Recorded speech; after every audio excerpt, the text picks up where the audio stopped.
ఆటగదరా శివ ఆటగదరా శివ ఏమని పాడను పాటగదరా శివ ఆటగదరా శివ ఆటగదరా శివ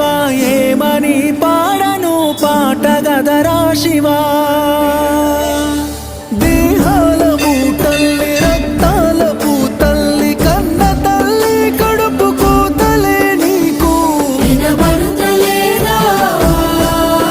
నీకు కనబడుతలేదా వినబడుతలేదా నీకు కనబడుతలేదా శివరాత్రి నీ పూజకై మేము ఉపవాసముంటాములే